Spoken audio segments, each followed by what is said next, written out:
Hello friend, good morning, Radhe Radhe. Welcome back to my new blog. कैसे हो आप सभी लोग? आशा करती हूँ आप सभी लोग बहुत अच्छे होंगे, मस्त होंगे, अपने जीवन में खुश होंगे। स्वागत है फ्रेंड्स आपका अपने यूट्यूब चैनल पर। तो फ्रेंड्स, आज दिन है सोमवार, डेट है 24 जून, यानी कि यह सोमवार के दिन का ब्लॉग है। यह सुबह का टाइम है, सुबह के अभी यहाँ पर 9 बज रहे हैं। तो मैं आज अपना ब्लॉग कर रही हूँ सुबह के 9 बजे से।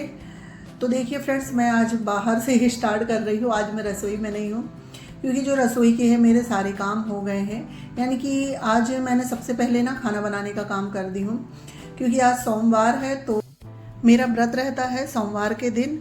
तो वही मैंने सोची कि सबसे पहले खाना बना दूँ, उसके बाद फिर आराम से नहा के पूजा वगैरह करूँगी, क्योंकि इस व्रत के दिन पूजा करने में ना थोड़ा समय लग जाता है। तो खाना बन गया था। उसके बाद फिर ये बैग रखे हुए थे, काफ़ी दिन हो गए, काफ़ी गंदे हो गए थे, और आज ना काफ़ी तेज़ धूप निकली है। तो मैंने सोचा इसे धुल के डाल देती हूँ। तो अच्छी तेज़ धूप है तो ये बैग सूख जाएंगे। अभी हम लोग नागपुर गए थे ना, तभी ये बैग ले गए थे। तो फिर वही सफ़र से कहीं से आओ ना, तो बैग को फिर अंदर रखने की इच्छा नहीं होती है। गंदे तो नहीं थे, पर ऐसा लग रहा था कि धुल के डाल देना चाहिए। तो यहाँ पर 2 बैग है, क्योंकि एक बैग पहले का ही रखा हुआ था और एक बैग अभी हम लोग नागपुर गए थे जब का है। तो यहाँ पर मैंने दोनों बैग को धुल दी हूँ, और अभी ना दोनों बैगों को मैं यहीं पर टांग देती हूँ। जब सब एक साथ कपड़े ले जाऊँगी छत में, तो फिर इनको भी मैं छत में ले जा लूँगी, क्योंकि छत में डालूँगी ना तो अच्छी तेज़ धूप रहेगी, तो पूरे दिन की धूप अच्छे से लग जाएगी। तो दोनों भी बैगों को मैंने अच्छे से निचोड़ दिया है 2-3 बार साफ पानी से। उसके बाद फिर पोछा वगैरह लग गया था सारे घर में, और सारे ही घर का मेरा काम हो गया है। तो मैं ये पोछा जो वाली बाल्टी है ना, इसे भी धुल के रख देती हूँ। और जब भी मैं पोछा लगाती हूँ तो पोछा वाली बाल्टी धुल के ज़रूर रखती हूँ, क्योंकि ना फिर ये गंदी हो जाती है। अगर हम इसे रेगुलर में नहीं धुलेंगे ना, तो फिर अंदर इनमें ना डस्ट और मैल जैसा बैठ जाता है। इस वजह से इन्हें ना हमेशा धुलते ही रहना चाहिए।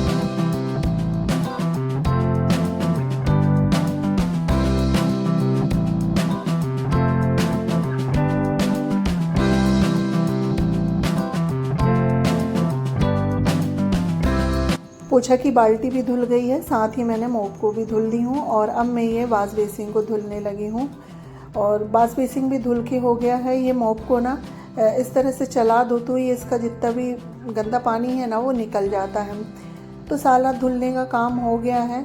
तो सारे आंगन में मैं पानी डाल देती हूँ और वाइपर से निकाल देती हूँ।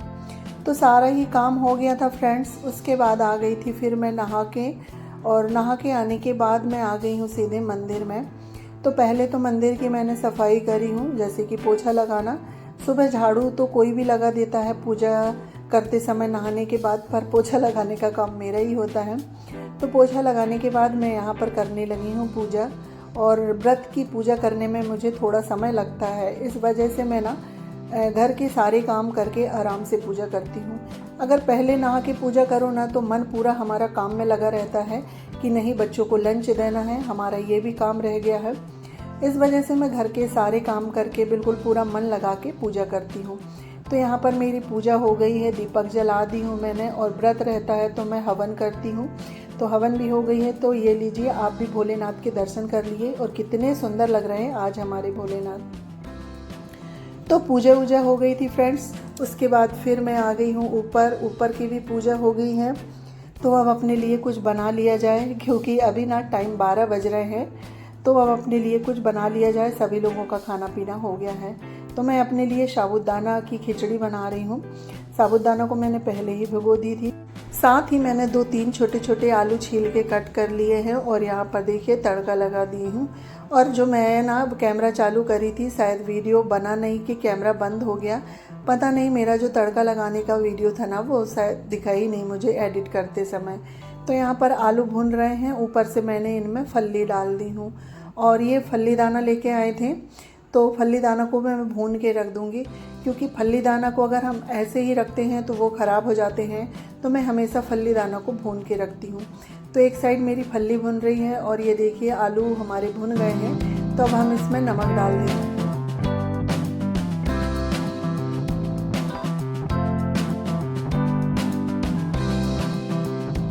तो यहाँ पर देखिए फ्रेंड्स, हमारी जो आलू है ना बहुत अच्छे से भुन गए हैं। तब मैं इसमें साबूदाना डाल देती हूँ, और साबूदाना बहुत अच्छे से फूल गए थे। साबूदाना अच्छे से फूल जाते हैं ना, तो जो साबूदाना खिचड़ी होती है ना बहुत ही अच्छी बनती है। तो साबूदाना डाल के इसे मिलाना है हमें अच्छे से। और मुझे ना थोड़े से चिपके हुए वाले साबूदाना ही अच्छे लगते हैं, इसलिए मैं इस तरह से बनाती हूँ। इसमें वैसे हम अगर मूंगफली को पीस के डालते हैं ना, तो जो साबूदाना है वो खिले खिले बनते हैं, पर मुझे इसी तरह से पसंद है तो मैं ऐसे ही बनाती हूँ। साबूदाना को मैंने सेम आंच में करके ढक्कन ढक दी हूँ। अब हम इधर फल्ली को भी भून लेते हैं। फल्ली भूनने में ज़्यादा समय नहीं लगता है, बस 5-10 मिनट में फल्ली भून जाएगी। तो फ्रेंड्स देखिए, यहाँ पर ये बन गया है साबूदाना। तो मैं अब खा लेती हूँ। थोड़ा सा गर्मी इतनी हो गई है ना, बिल्कुल बादल के कारण उमस वाली गर्मी हो गई है। पसीना पसीना, पसीने से हालत ख़राब हो गई है। और मुझे ना इस तरह से साबूदाना अच्छा लगता है, चिपचिपा। मैं ज़्यादा खिला खिला नहीं बनाती हूँ, क्योंकि मुझे इसी तरह से अच्छा लगता है खाने में। और ये बच्चे लोगों के लिए है, तो इसमें खा लेंगे।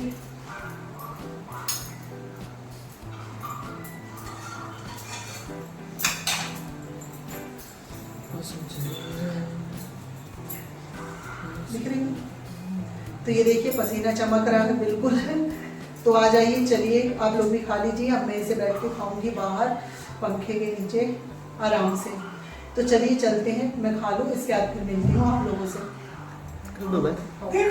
इसके बाद फ्रेंड्स मैं मिल रही हूँ आपसे शाम के ये 5:30 बजे का टाइम है। आज काफ़ी सारे कपड़े धुले हुए थे, तो सारे कपड़े तो मैंने पहले ही उठा के ले आई थी छत से, क्योंकि मौसम का कोई भरोसा नहीं रहता है। तो आज तो मौसम बिल्कुल भी नहीं बना है ना, बहुत ही धूप निकली है। आज पूरे दिन ही अच्छी धूप रही है, तो सारे कपड़े मेरे अच्छे से सूख गए हैं। और आज काफ़ी सारे कपड़े धुली थी मैंने, डेली यूज के तो अलग थे और बच्चे लोगों के कुछ एक्स्ट्रा कपड़े भी थे। तो यहाँ पर देखिए फ्रेंड्स, सारे ही कपड़े तय हो गए हैं। तो कपड़े को कवर्ड में रख देती हूँ। उसके बाद फिर अभी जो ना पूरा थोड़ा बहुत रूम समेटना है, क्योंकि शाम के टाइम भी रूम फैल जाता है। फिर थोड़े बहुत जो चाय के बर्तन हैं, बच्चे लोगों के लंच बॉक्स है, क्योंकि चीकू स्कूल से आ गया है, तो यही सब साफ करने के होते हैं। तो यहाँ मैं कपड़े लेके आ गई हूँ, कपड़े को मैं कवर्ड में रख देती हूँ। और मेरी साड़ियाँ अलग रहती हैं, पेटीकोट अलग, ब्लाउज़ अलग। तो इस तरह से अलग अलग अगर कपड़े रखो ना, तो फिर निकालते समय दिक्कत नहीं होती है। और अभी तो मैं बच्चों के भी कपड़े अलग रखती हूँ। बीच में बच्चों के कपड़े एक साथ हो जाते थे ना, तो बहुत ही दिक्कत होती थी, बच्चे लोग पूरा कवर्ड फैला देते थे। तो सारे कपड़े रख के आ गई हूँ मैं कवर्ड में। उसके बाद फिर मैं इधर आई हूँ, तो मैंने आज प्रेस के लिए भी ना काफ़ी सारे कपड़े निकाली हूँ। तो आज भी धुले थे, वो कपड़े भी मैं प्रेस के लिए रख देती हूँ। और आज पूरे दिन मैंने आराम बिल्कुल नहीं करी हूँ। जो मैं अपनी साड़ी रखती हूँ वाला कवर्ड ठीक करी हूँ, और इन लोग के प्रेस के कपड़े निकाली थी। तो सारे ही कवर्ड आज मैंने ठीक करी हूँ दोपहर में। तो वही ना, व्रत वाले दिन आज तो बिल्कुल भी पता नहीं चला मेरा सुबह से शाम कब हो गई और शाम से रात कब हो गई।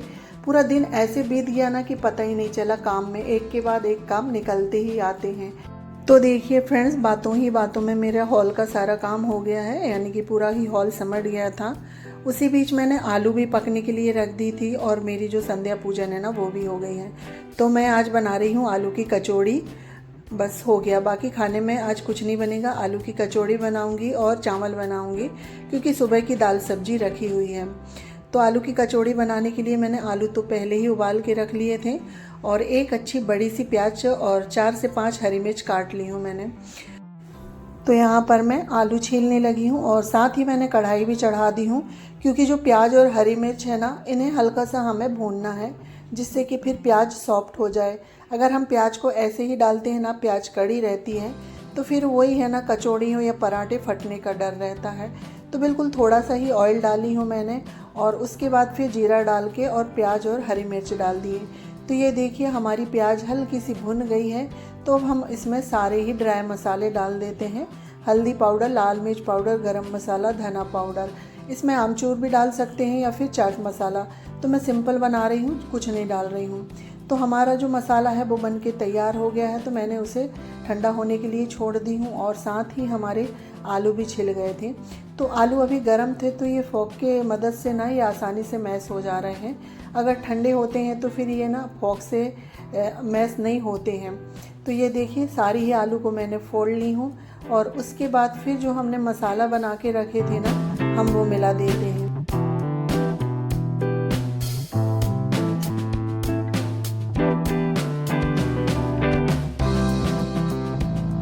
यहाँ पर मैंने सारा मसाला मिक्स कर दी हूँ। और ये ना कितना भी कर लो चम्मच से मिक्स नहीं होता है, हाथ लगाना ही पड़ता है। तो ये हाथों की सहायता से मैं इसे अच्छे से मिक्स कर दूँगी, जिससे आलू और मसाला बिल्कुल एक सा हो जाए। और मैंने इसमें स्वाद के अनुसार नमक भी डाल दी हूँ। तो ये देखिए हमारा आलू का मसाला कचौड़ी बनने के लिए तैयार हो गया है। और मैंने इसी बीच में आटा भी लगा ली थी। तो आटा हमारा अच्छे से सेट हो गया है। मैंने कढ़ाई भी चढ़ा दी हूँ और अब मैं कचौड़ी बनाने लगी हूँ। तो यहाँ पर देखिए एक लोई ले लेते हैं और इसे हल्के हाथ से बेल लेना है। और बेलने के बाद फिर जो मसाला है ना आलू का, वो भरेंगे। उसके बाद हम इसे फिर चारों साइड से पैक कर देंगे गोल गोल करके। और उसके बाद फिर हल्के हाथ से दबा दो या फिर बेलने से बेल दो, ये बढ़ जाती है।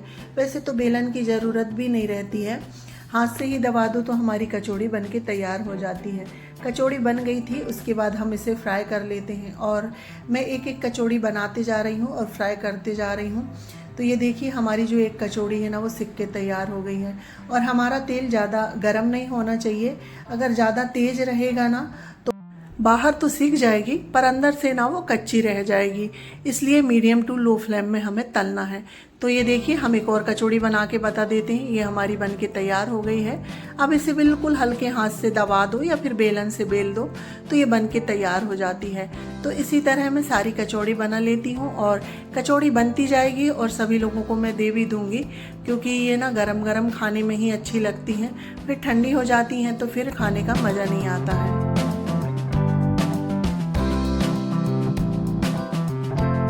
तो यहाँ पर सभी कचौड़ी बन गई थी और सभी लोगों का खाना हो गया है। और मैंने कुछ कचौड़ी नीचे भी भिजवा दी हूँ दीदी लोगों के लिए। तो मैं अब अपनी थाली लगा लेती हूँ। तो सुबह की भिंडी की सब्ज़ी है, दाल है और ये जो रायता है ना नीचे दीदी ने बनाई थी तो उनने भेजी हैं। तो ये देखिए लग गई है थाली। आ जाइए आप लोग भी खा लीजिए। रायता, भिंडी की सब्ज़ी, कचौड़ी और चावल।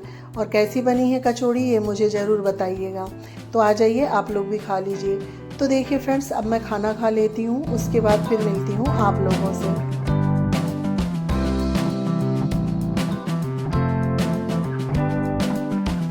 तो यहाँ पर फ्रेंड्स मेरा खाना हो गया था और सभी लोगों ने खा लिए हैं। तो अब आती है बारी क्या बर्तन साफ़ करने की। और ये काम करने में ना थोड़ा रात में आलस जैसा आने लगता है खाना खाने के बाद। पर लगे हाथ काम कर लो तो ठीक रहता है, अगर और बैठे रहेंगे ना तो फिर और ही आलस आ जाएगा। तो खाने के बाद तुरंत ही मैं आ जाती हूँ रसोई में और जितने भी खाली बर्तन हैं सारे ही निकाल देती हूँ और जो कुछ बचा हुआ है वो रख दूँगी। सब्जी वगैरह तो बनी नहीं थी तो सब्जी बची नहीं है, सिर्फ कचौड़ियाँ ही बची हैं। तो अभी क्या है बच्चे लोग काफ़ी रात तक जगते हैं ना तो वो बीच में खाते रहते हैं, इस वजह से मैं थोड़ा एक्स्ट्रा ही बनाती हूँ। तो देखिए फ्रेंड्स जितनी भी कचौड़ी बची हुई थी ना सभी को मैंने डिब्बे में रख दिए हूँ। और उसके बाद जो भी बर्तन है सब सिंक में रख देते हैं। तो अब वही बर्तन साफ़ करना है, गैस काउंटर वगैरह साफ़ करना है। तो अभी यही सारे काम करना है फ्रेंड्स। तो चलिए इसी के साथ मैं अपना ब्लॉग भी एंड करती हूँ। अगर आपको ये वीडियो थोड़ा सा अच्छा लगे तो लाइक शेयर सब्सक्राइब करिएगा और चैनल में नए आते हैं तो प्लीज़ सब्सक्राइब करिएगा। मिलती हूँ नेक्स्ट ब्लॉग में, जब तक के लिए बाय बाय।